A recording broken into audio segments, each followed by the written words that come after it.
Good evening, Danvers. This is Mark Zubrick with the topics of the town news, January 14, 2021. We're into the new year. And as you know, that I usually have co-hosts with me. And today we have co-host John Zavalia and Michael Hagan. Never says my name. Michael Hagan is what? Nah, don't worry about that. And one thing we want to mention is that John Toomey, as we all know, currently is unavailable due to being very cautious during this pandemic. Our voices will change the world. And I know that I have a little clip here from Albert Einstein. And the clip is very, very appropriate for what's going on this last year and in the past. I fear the day that technology will surpass our human interaction. The world will have a generation of idiots, Albert Einstein said. We, as a society, are embarking into a new era of our social engineering and development that is being taken over by electronic media and the different mediums that we are dealing with. Now, the mediums I'm talking about are basically the next clip, if David will show it, is a very appropriate indication of what the heck is happening to all of us. And the greatest weapon, David, if you can show that, there you go. The greatest weapon is not a gun or a bomb. It is the control of information. To control the world's information is to manipulate all the minds that consume it. So we are in a generation where our children and our grandchildren are being bombarded by news media over the television and the internet, and this is what it's coming down to. Our show has transparency and is independent reporting, and that is our motto. The topics of the town news reporting is by Danvers reporters for Danvers residents. We always report only the truth. Sometimes we do interject our own opinions. Now we get into our show and presentation of the news stories. The first item on here is topics of the town usually reports on the selectmen's meetings and activities of selectmen's meetings. Well, this last week, the meeting was canceled. However, we'd like to report two items on here, and one of them is our Thanks, Sally. Our recent police chief, Ambrose, has retired as of last Friday. So he will be replaced by another appointee by the town manager, and hopefully it'll come as no surprise to us. There is a chain of command at the police department. The other item I have, and this is a personal item that I have been following for years, Beverly Airport. Beverly Airport has violated the open meeting law, and I filed a complaint.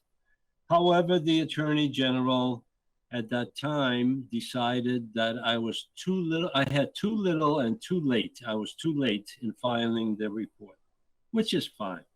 But I think I got my message across. We are now being notified by the internet about their meetings, and the minutes of meetings was 2 years ago. So at least that was achieved. However, one thing that I gathered from the last meeting, which was conducted on, sorry? The next item that I'd like to report I sound broken up? Well, I am broken up. I didn't hear the Beverly Airport explanation. Beverly Airport has basically are investigating a spill of either fuel or foam, fire department foam that has been used at the airfield. Now they're in a process of investigating how far those spills have gone into the groundwater.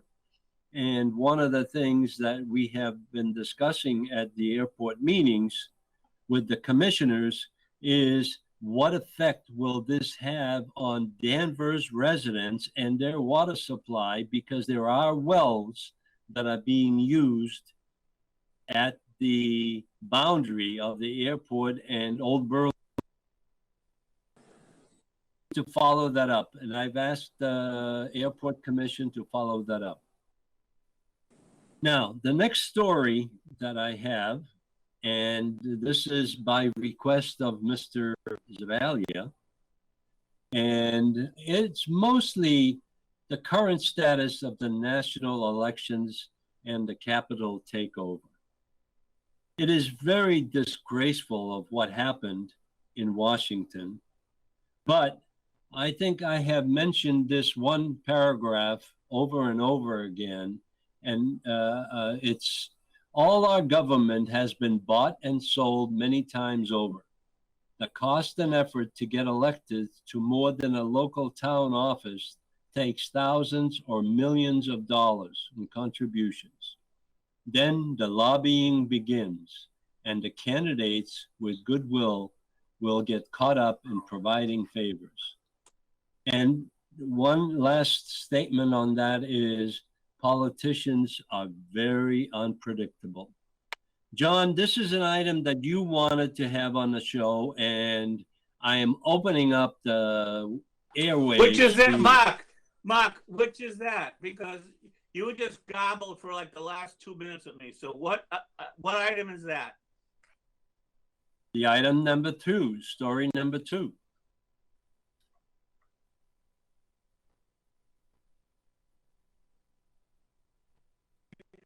One word about John, we're losing you. All it is current status of national elections and capital takeover. What is that all about? The impeachment? How is that being fair to you? John, we have lost you. You lost me, huh? Yep. Can you hear me at all? Now we can. All right. You put down everything here, current status of national elections and the Capitol takeover. Not one word about the impeachment. Not one word about the insurrection. Not one word about when you say Capitol takeover. That's kind of brushing it under the rug. People were killed, and you just say Capitol takeover. That's not fair to your viewers. You're not giving the full, honest picture. I'm leaving it up to you, John, to present your vision of what you want to talk about. That's the reason you're on right now.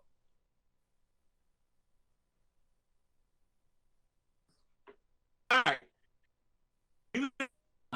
We independent show, okay? But I got written right here. Mention the insurrection and impeachment. How are you being transparent?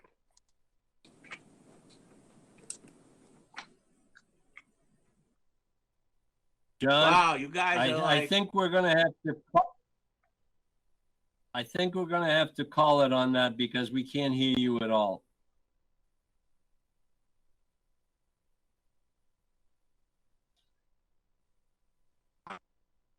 Sure. All right, John, I'm sorry. Technical difficulties. We're going to have to move on to the next story. Welcome back, Danvers residents. We are here today to continue the show that we have abruptly interrupted last night. And we'd like to do is introduce a new segment And the picture that you see in front of you is, and just like that, Democrats support police officers. This is an indication of what's happening in our nation and what's happening with our own state legislature. We have been introduced to a bill that was passed on December 31st at the last minute of the legislative session. And what I like to just start with is they say the bill calls for new independent agency on police certification. It does not make substantial changes to qualified immunity, which protects officers from liability. This was a point of contention between the police unions and the legislature. Our approach strikes a balance that will provide greater protections for the rights of all residents through a strong police officer certification process via a new independent agency and setting clear standards for training and use of force while providing a wider range of tools for law enforcement to provide for the safety of the public. The legislative leaders said, while there's still much work to be done, we are proud of the foundation laid by this bill as it continues to build toward racial justice and equality. Now, after reading the bill, I have come up with sections of the bill which really consists of many more segments of the bill that pertain to racial justice than to the police reform. Now, I have found that in this bill, we have introduced a permanent commission on the status of African Americans. We have introduced a permanent commission on the status of Latinos and Latinas.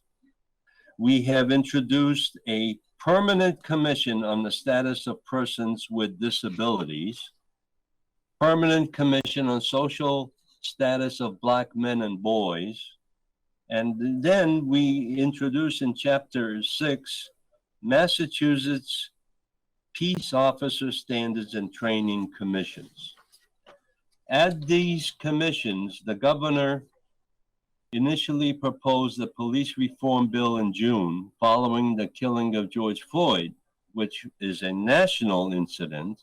The centerpiece of this proposal was the creation of Police Officer Standards and Accreditation, POSA, a committee which would oversee the statewide certification. The Baker-Polito administration collaborated with members of the Black, Latino caucus and public safety officials to file a bill that would provide law enforcement with the training and accountability necessary to serve all communities, affecting safe and responsibly. The administration is committed to enhancing the improving of public safety and looks forward to carefully reviewing the enacted legislation. The bill was signed on December 31st, last minute of the session. And what it does, it really constrains the certifications and the ability of the police officers to perform their job. Now, we have Michael Hagan here today, which is a reflection of what is happening in Danvers. Danvers police officers have been trained and certified and accredited by a national accreditation function. And Michael, can you just give us a little bit of a background of your participation in this, development of this bill and how you see it as what is really happening to our police departments? Yes, Mark, thank you very much. I think that, Danvers, the Danvers Police Department took a chance years ago under Chief Chris Boris. He convinced the town manager, Wayne Markey, at the time to seek national accreditation. And I think there was only one at the time ahead of Danvers, and that might have been the T. So they went forward with it, and as a result of that, after a long series of meetings and how they went through the process, Danvers became nationally accredited. Now, what it does, it not only gives the department national recognition, but it also provides standards for almost every call that a police officer goes on. The domestic dispute, the motor vehicle stop, interacting with a sexual assault victim. There's standards for every call that there is a policy for practically every call that the Danvers police officers face. And the police officers in Danvers who are highly trained, they get 40 hours a year mandatory in-service training by law. And they also offer training to officers outside of that. But the officers in the Danvers Police Department are held to this high standard. When they go on a call, the officer's supposed to know the policy, follow the policy, and then it goes forward there. I'm not sure with this new police reform bill that it's just placing more handcuffs on our officers out there who are trying to do their job. Now, Michael, can you just give us a little bit of a background of what kind of training and what kind of academy attendance is required for a police officer to be in Danvers? Sure. The way the process works in Danvers, who is still under the civil service law, a young lad or any male, female takes a entrance exam through the civil service process, and after they get a score, then they come down on a list to be in the town of Danvers, and then there's a disabled veteran, and then resident, non-resident, and so after they go through a rigorous screening process through the town, a rigorous background check performed by I think there's probably 4 superior officers who are trained in background investigations, where they talk to the neighbors, talk to this, really look up their background. And then once they are appointed by the town manager and the police chief, they are sent to a police academy that is run by the present Mass Criminal Justice Training Council. Now, when I went many years ago, I went to the Medford Police Academy. You go there 5 days a week. We went for 13 weeks, and we were trained in all aspects of policing. In fact, I was trying to find my academy notebook, but it would be too heavy to lift up. But you learn, you train there for 13 weeks from soup to nuts about you have to pass certain requirements to complete the academy: physical fitness, motor vehicle law, criminal law. And now, since that time, they've seen the need to extend the academies. And right now, I believe it's 22 weeks where a police officer goes and attends for 22 weeks. And it's even more rigorous today. Now, Michael, the issues that have been identified in this police training, they call it POST. It could be there's qualified immunity that has been associated with the police. Basically, that the police have immunity from, I don't know, immunity from being litigated personally. They are litigated as a department or a town. So how does this qualified immunity reduction affect our police officers? I think that in the police officer's mind, it's going to bring a lot of questions to them when they're out there trying to perform their duties. Now, if you have qualified immunity, I don't say that the police just run wild and do what they want and oh, okay, well, take us to court or sue us or something like that.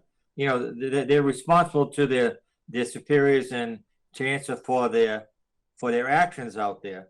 But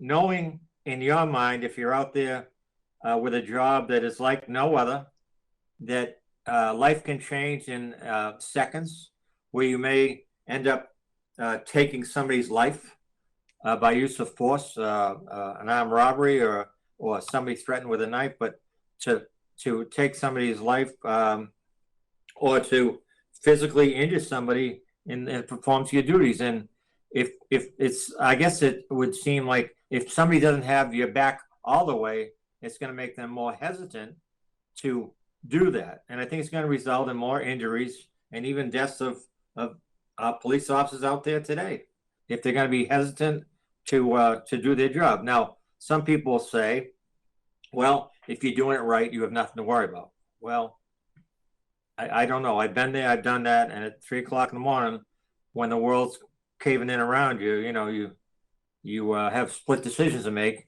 and this may cause them to hesitate. And then it may provide an opportunity for the assailant to hurt or kill a police officer. And that has happened nationally. And what I believe, and this whole bill is a reaction to a national incident that happened, and now it's become a certification effort, and the policeman can be decertified because of his duties that he was providing, right?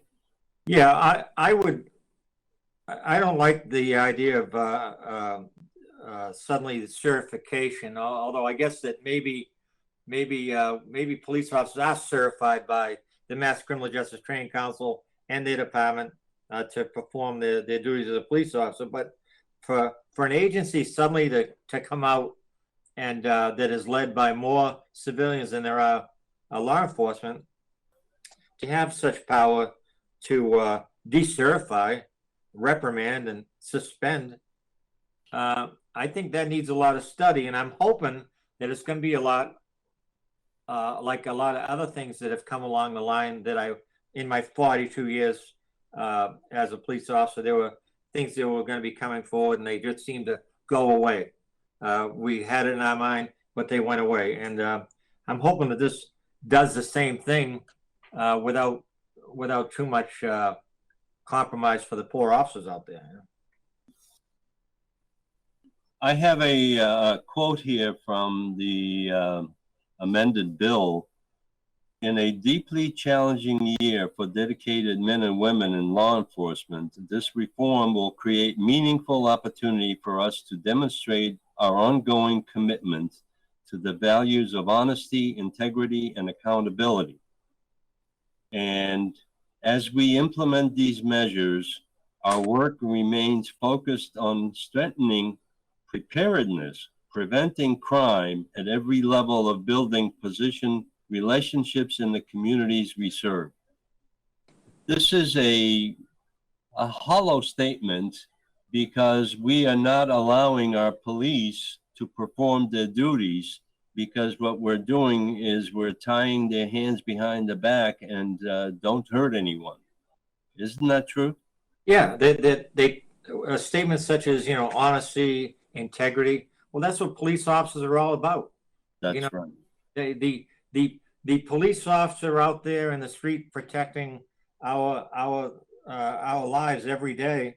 I mean, he's honest and he's got integrity and he's got pride in his or her job out there. And They don't need any more barriers in their way to try to do the job the best they can.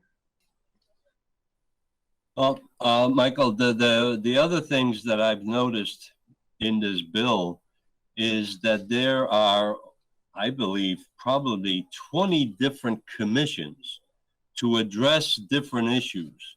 And as I have been reviewing this bill, it is named Racial Justice and Police Reform. Do you believe that this will affect our relationships with the Black community and the Latino community and the disabled community? It doesn't seem to affect any reaction. It is a job that we're already doing. That's a very good question, Mark. I dare say that if somebody inquired in the records of the Danvers Police Department for many years, I would think that you would find minimum complaints about somebody racially profiling out there in the street.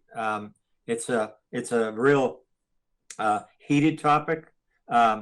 It's something that police officers encounter all the time out there in the performance of their duties, dealing with minorities, even if they're not minorities. Somebody that is white Caucasian feel they're being profiled, picked on by the police when they're just maybe interacting, asking a question. What did you see? Where you from? What are you doing here? And then it all comes up. But I don't think that Danvers and even the towns are around us. I obviously interacted with them for many years. I don't think there's a racial issue with the police department and the community today. Now, it all depends on the individual you're dealing with. The time, 3 o'clock in the morning, somebody maybe from another community that is not similar to our town may feel they're being picked on because of their race when a call at a motel or something like that. But I dare say that if somebody and I think it's open. I mean, you can get that information, but I don't think Danvers had any issue with racial problems with the police. That's what I've been under the impression, that Danvers has been very calm, and now it's being invaded by outside communities where there may be some issues, but that's an outside issue. The other thing that I've noticed on this bill is that there are so many different commissions and committees, and school department personnel and school resource officers are now refrained from reporting anything to our police departments, but we have police officers as resource officers in the schools. So how is that going to change, do you think? That's a big mistake. The thought of even eliminating the school resource officer program or allowing them in the schools is something that it should be forbidden. Young little boys crossing the street in Danvers Square back in the old days when we would walk the beat, holding their mother's hand, would stop to talk to the policeman. Hi, policeman. You want to hear something? Then you say no, but the kids have a safe place in the school. A lot of children, a lot of kids growing up are not safe in their home, and they find there's a safe haven when they go there. And then at times they may develop a relationship, having lunch with a police officer or speaking to him or her in the hallway.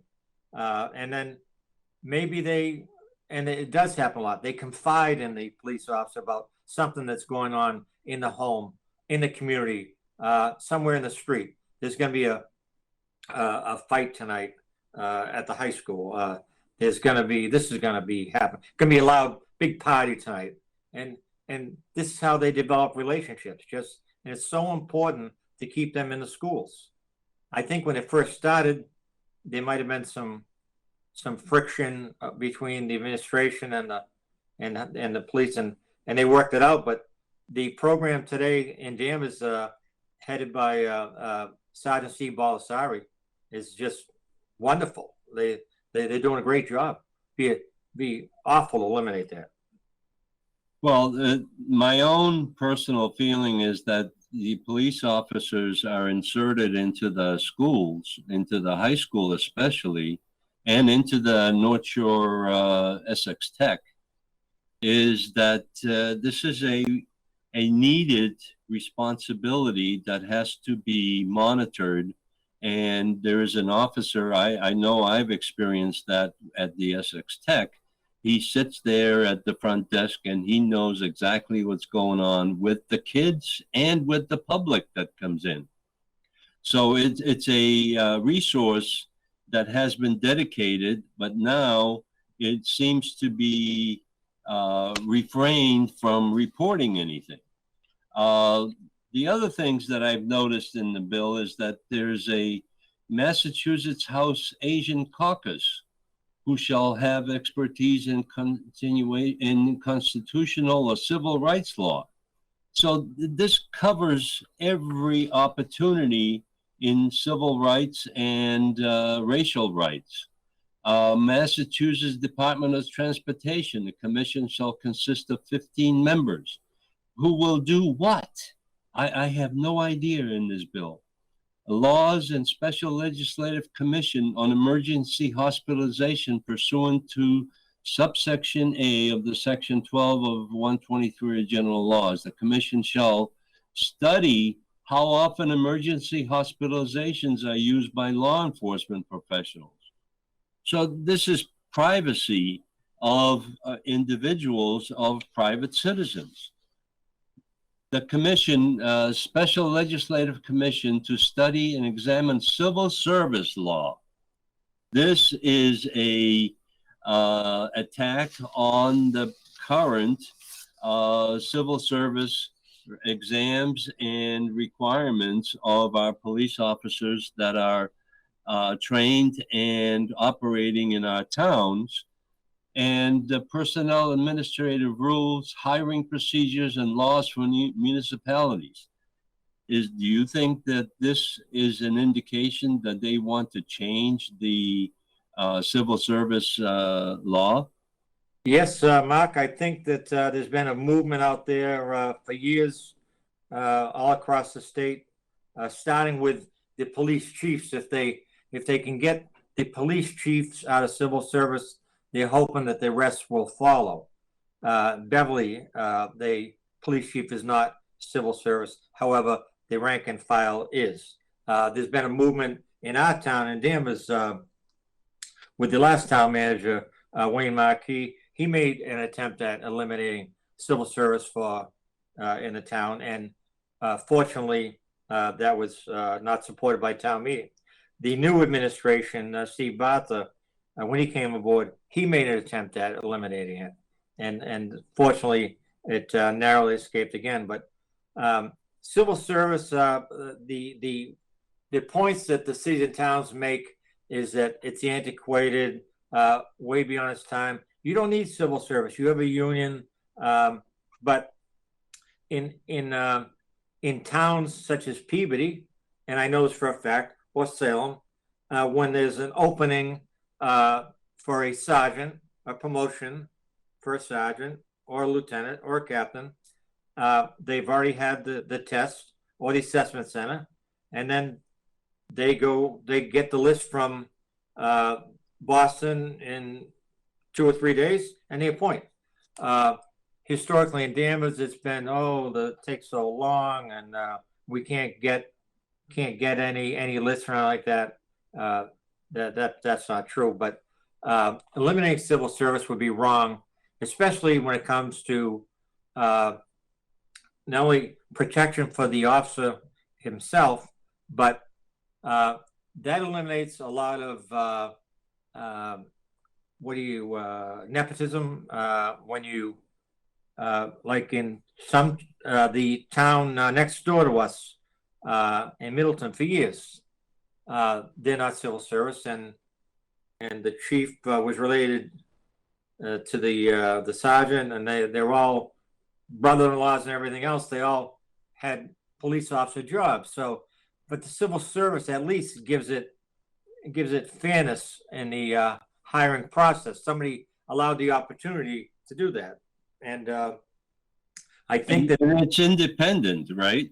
it's independent. Therefore, However, avoid. yeah. However, Danvers has been using, I think, called an assessment center, whereas you don't need to take a written exam. I guess you appear before an assessment center committee, and they put you through various, maybe role playing or questions, something like that, and then they make a determination, and then they hire from there. I always thought that civil service, even though I stayed a patrolman all those years, the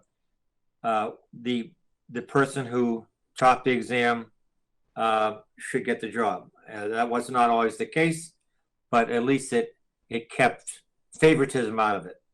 There you go. Most times. Well, see, this is one of the strange things that is happening in this bill, and the commission shall consist of 29 members. Where are they going to? This whole bill is peppered with 15 to 20 commissions that have been inserted in this bill, and only one section applies to the police. So this bill is not really a police bill. It's a racial equality bill, but also it attacks the establishment of civil service. And civil service has been working for us for many, many years. And what has happened is that recently in our surrounding communities, either the fire chiefs or the police chiefs are resigning or retiring. So what they want to do is they want to avoid this legislative issue that's coming up upon them. So the other special legislative commission that has been established in this bill is for the general laws to study the establishment of statewide law enforcement officer cadet program. Now, we have in the town of Danvers never really used cadets, but I think this is slanted towards the state police organization, and this is a attack on the current status of what has been happening with the state police. So the governor has inserted this, and I don't know how the cadet program is going to help them. When you look at the cadet program, I know Boston Police has a cadet program. You see them. I think maybe traffic once in a while or something like that, but Boston has a cadet program. The Mass State Police, and that I found that very interesting that the governor or the legislature even went that far towards the Massachusetts State Police. I've always held the Mass State Police in high regard. I have a lot of friends that are former troopers that are still troopers now, and like a lot of agencies, they've had their issues, and they've come to roost there. But I would be, if anybody has ever seen, or if you ever Google Training Day 1 of the Mass State Police Academy, it's a eye-opening experience. They are put through like a Paris Island welcome here type thing from the minute they get there. And like I say, I don't know what they mean with a state police cadet program, but the good part is if this is all thrown in together with local and state police, it's not something that they're going to be able to do in 2 months or 3 months, unless they already have these people picked for the commission. You know, where are these commissions going to come from? Where's the advertisement for the position? I got 42 years experience. I want to help out. I want to be part of you people. I want to give my insight on policing. Where is this all going to come from? But I think that, like on the state police with the details, if you remember, you got your ear to the ground all the time. There was an attack for years about traffic details with Governor Patrick and flagmen, and obviously we were very opposed to that. But they didn't go near the state police. They didn't go near them. They talked about speed on certain roads, but they kind of just left them alone. And you still see them out there, which is good for them. But I think it's going to be a long process, and I think you and I ought to try to find out how to apply for one of these commissions. All right. What I'll do is I will investigate that further and see if we can identify from the governor's office of what kind of qualifications do you have to have. Because when I look at this bill and all the different commissions that are on there, it's hundreds of people that are going to be involved. The mass criminal I see is that they have permanent. The Mass Criminal Justice Training Council, when that started, was used to be in the salt and salt. Okay, we're breaking up a little bit, but I'll continue. Can you hear me now?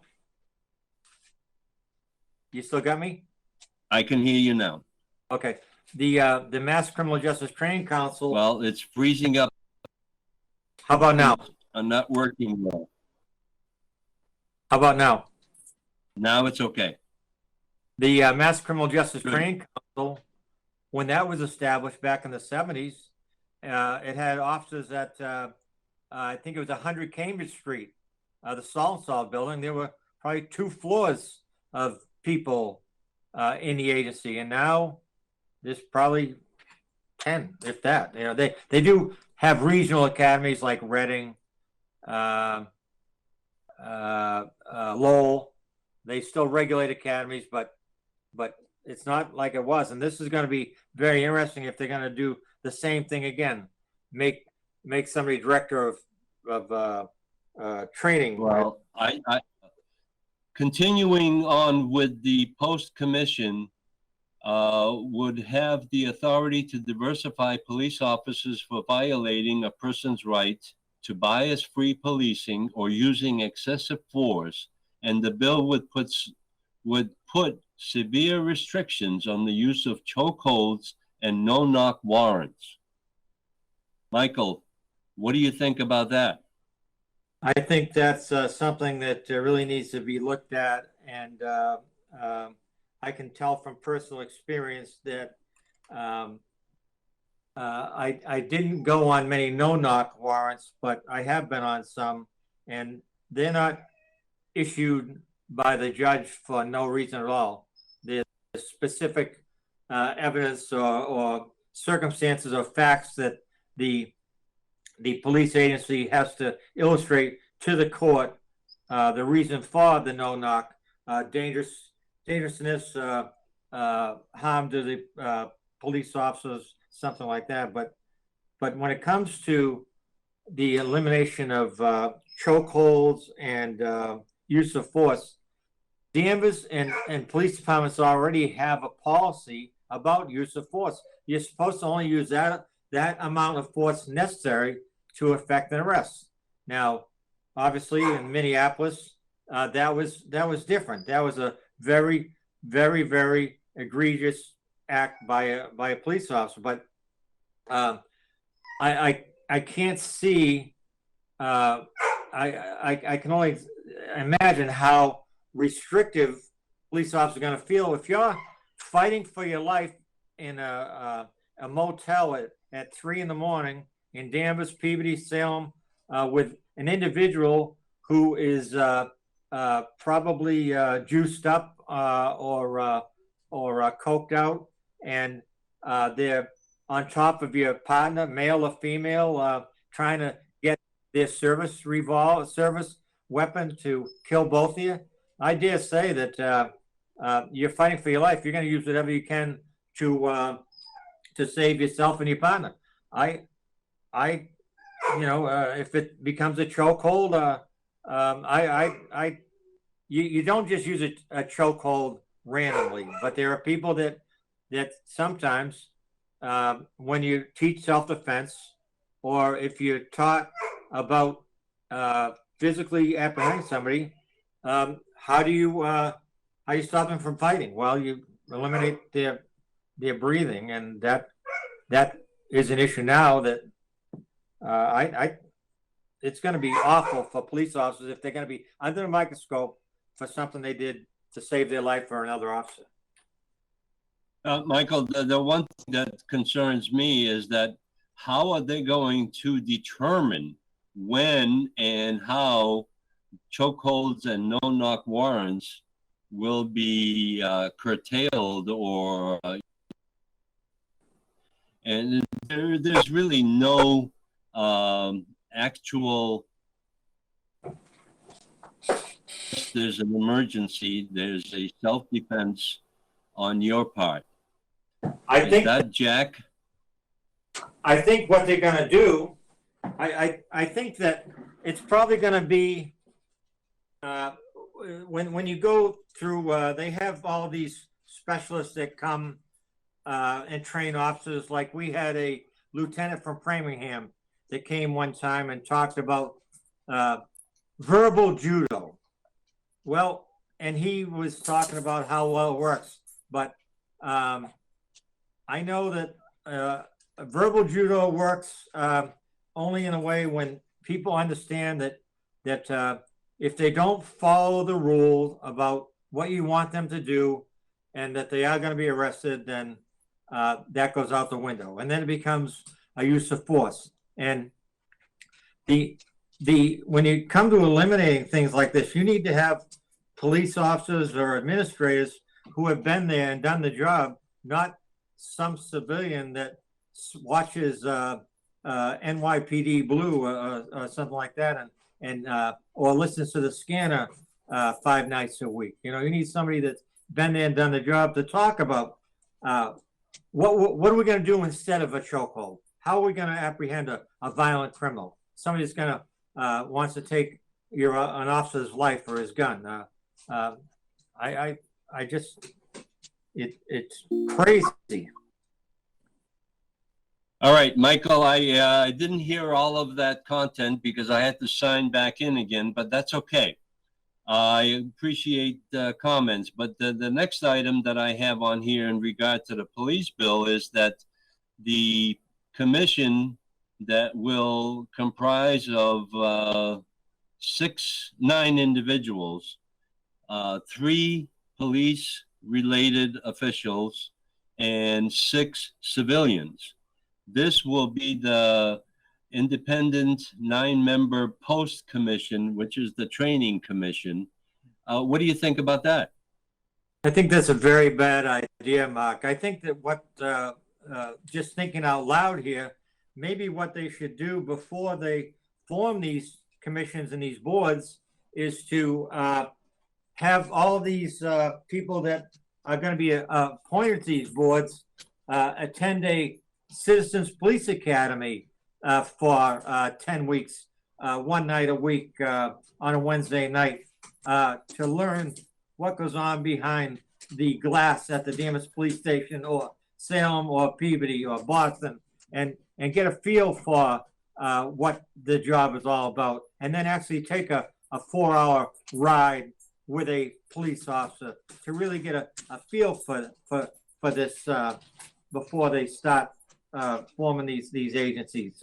And I think they should be trained then. Yeah, it should be trained individuals. I mean, the police officers think much differently than the civilian does. Bottom line, it's not, even though some people, we've heard it at town meeting on issues that some people equate police officers' job to nothing different than a grocery clerk at Market Basket. I dare say that that a police officer, without sounding overly dramatic, it's not like he's going to go to work and get yelled at by his boss for not doing a good job and then go home. A police officer puts on his bulletproof vest and a gun and goes to work, hoping to come home safely every night. And he risks his life or her life for somebody else's property and life. And they need to really look at this, because police think differently. You know, I mean, you see that all the time. I mean, that's the way it is. It's life or death out there. Believe it or not, and people say, well, not in Danvers. Well, get a police radio and listen. And it's not Mayberry or RFD anymore. These guys are up against it in a nice community that we live in. That's right. Well, in conclusion, what I like to say is that I'm not going to, Baker is saying, I'm not going to sign a bill into law that bans facial recognition. I'm not going to sign a bill that puts people by law in charge of training police officers that are not law enforcement, and I'm not willing to take the activity out of the executive branch, Baker said. So in his amended bill that he signed on 12/31, basically he's agreed to all of the requirements of the bill that he's signed into law. The one thing is, Baker also asked that the effective date for all organization changes in the bill be pushed out to the start of the new fiscal year of July 1, 2021, to give officials time to set up the new commissions. And he said in the coming days, he would be filing legislation to make funding available to the Post Commission to do its work. What I have a question on is, how much is this going to cost us? Because every commission member that's going to be identified to serve on these 20-some commissions is going to get a stipend.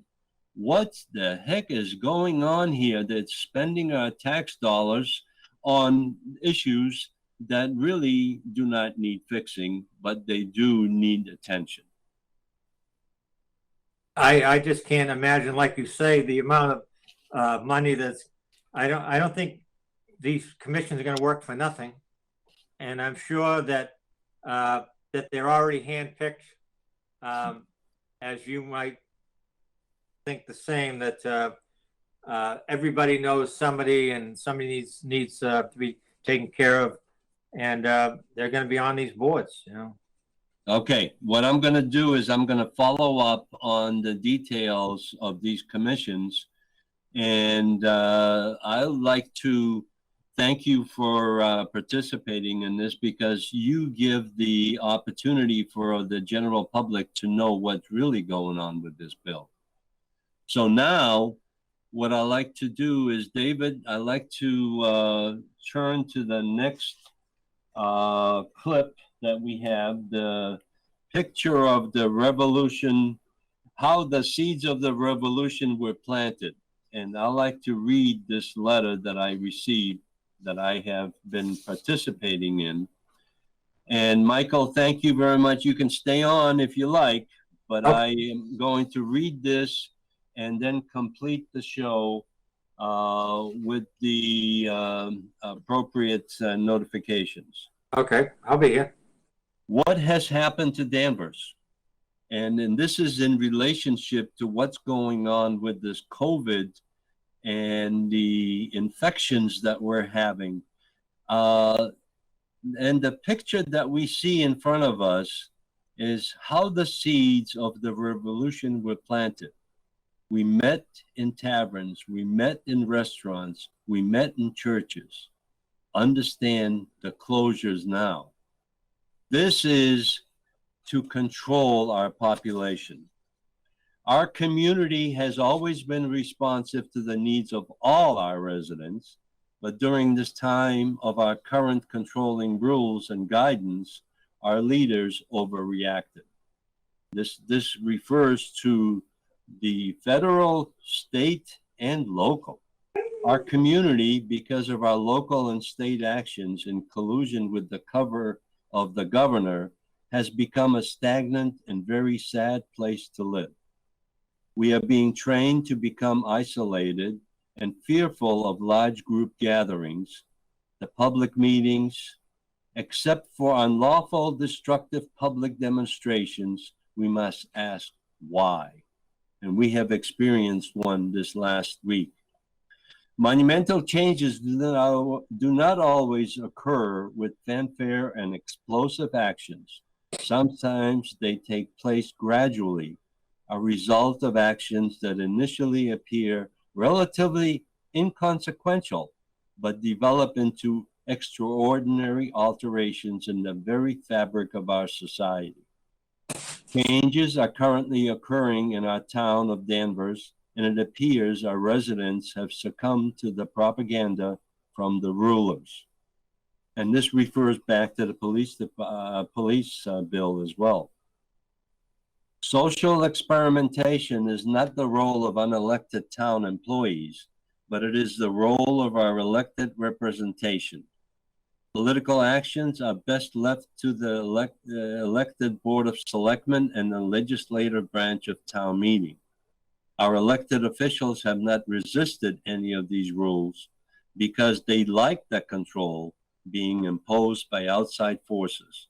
The current status of governance is totally left to the dictators in power. Excuse me. The secluded and isolated town government are instructing us to break family ties, refrain from group gatherings, abandoning our church obligations, our education endeavors, and social context to prevent the spread of the China virus.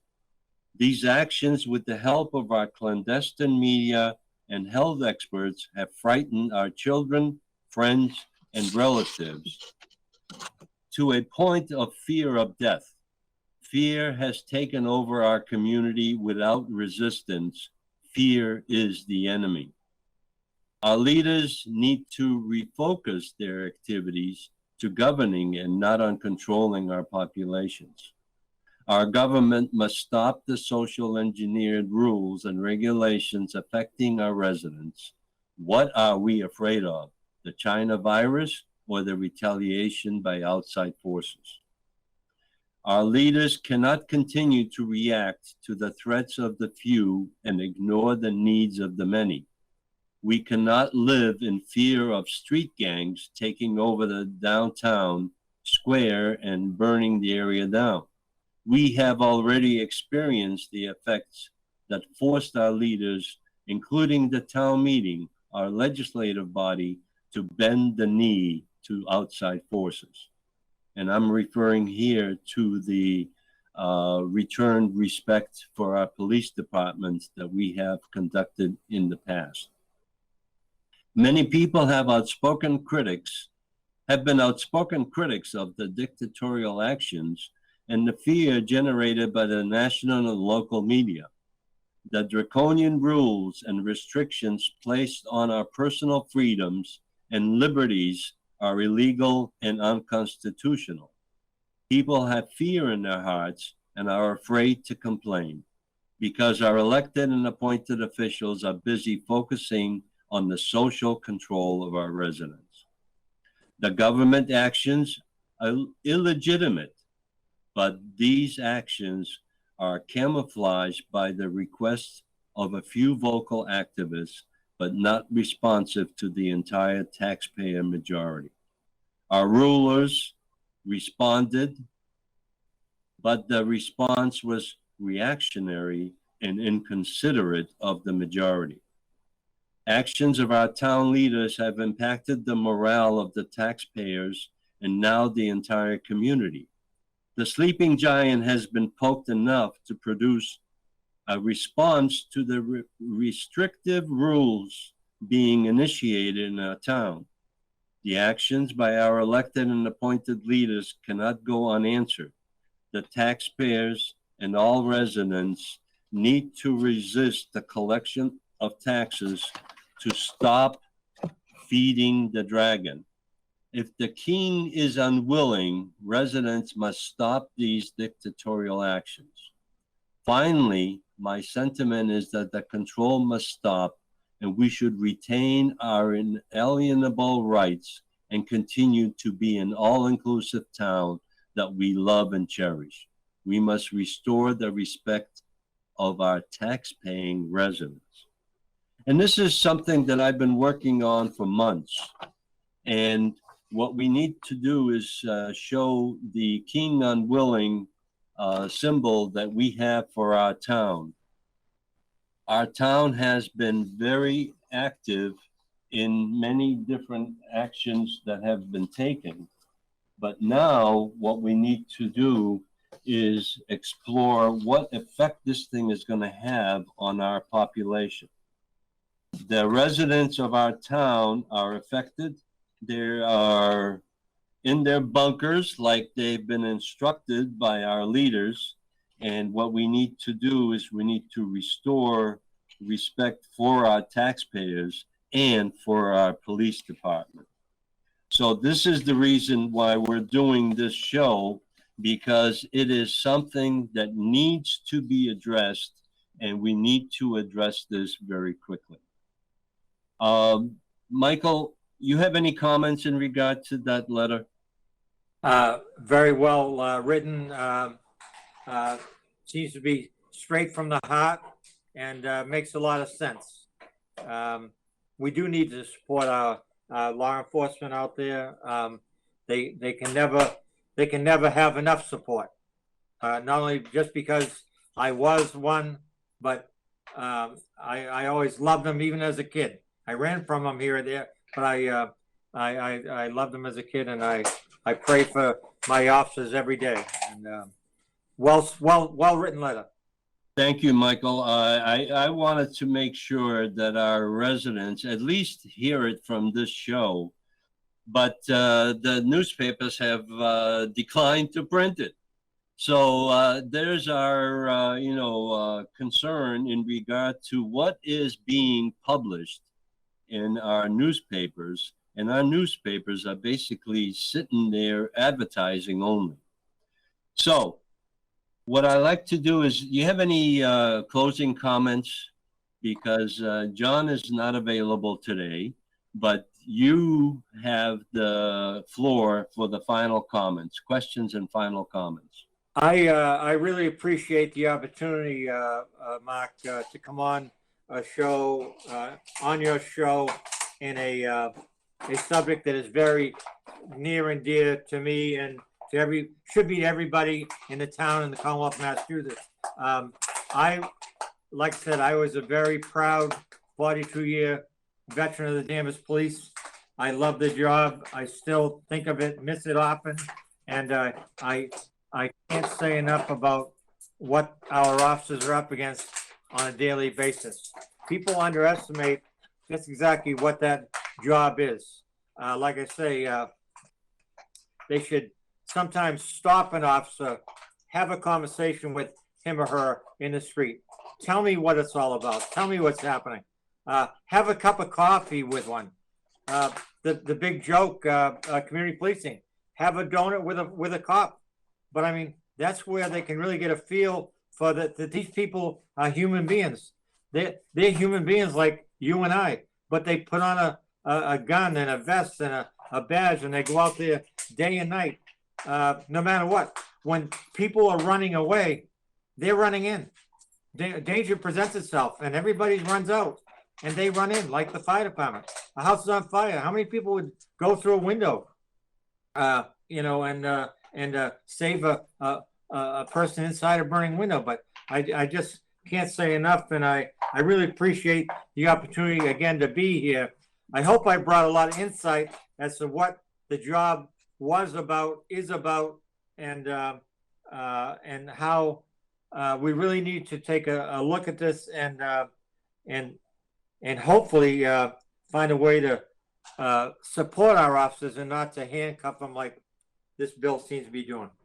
Well, my final comment on part of this show is basically that I see by introducing this bill and signing it, what is happening in the state of Massachusetts is that we're establishing a state police force across all the 351 towns that is responsive to the requirements of the state legislature. And that's what worries me, because we as a town have our own police department, and we are the ones that should be identifying what kinds of issues we should be addressing, and not the state legislature, because they don't know. I think that the hopefully, even though the literature that we had said that the Mass Chiefs of Police wholeheartedly behind this bill, I think if you had them out on the street and ask them, they probably say it's crazy, you know. But sometimes they have to sing the company song, you know, to make it happen. But I think that people just need to really get their ear to the ground and support our police out there, you know. And I think fortunately, where they're going to probably try to deal with state police, it's going to drag out. I can't see them being able to do that by the fiscal year. I can't see it happening. Hope it doesn't happen, but I can't see it. Just the state police alone. How long is that going to take? I mean, they have a bureaucracy there. You know, that said, okay, wow, one of the big deals is that the governor, they appointing a colonel that he can look within, does not have to look, that removing the requirement that the governor look exclusively within the state police. There you go, right there. I mean, they're taking that away, that somebody from within the ranks who should lead the organization may come from Florida or somewhere like that. That's right. Big mistake, I think. Well, my point in regards to this bill is that what they're forcing, the governor is forcing the 351 communities in the state of Massachusetts to conform to the legislation that has been passed. But I'm also afraid of the state taking over all of the police departments in all of these communities. That would be a bad idea if they have to go in there every night worried about what the legislators who are home in bed, who show up at a police officer's funeral with sunglasses on and say how sorry they are when they sign bills like this, sending them, not supporting them, you know. Well, we need to keep an eye on this thing, and we'll continue, and I hope you will participate. Now, I have a item here that questions from our viewers. I just want to address a couple of questions that I have received. Why do we do this show? What is the incentive? The incentive is to present a personal view of Danvers residents to the Danvers residents. And why do we have guest speakers? This is a good reason. You are a good reason for a guest speaker. And why not more are available? The police department, the fire department, the town manager do not want to talk to the news media. They only send out news releases that they want. Hey, I see Jack is over there. That's good. Sorry about Jack interrupting the show here, you know. No, Jack is fine. So just to close up the show, the next news broadcast will be January 21. And what we need to do is get ready for the inauguration and the new mayor for Boston, get ready for new administration, and get ready for the budget, because that's going to be issued in March, on March 1, I believe. So thank you very much, Mike, and I want to thank John for It's a participating in the pleasure, and beginning. I hope I brought a lot of insight to what it's all about out there, and I'd be glad at any time to come aboard again and offer my thoughts. Thanks a lot. Thank you very much, Mike, and I'll see you soon. God bless America. God bless our police officers.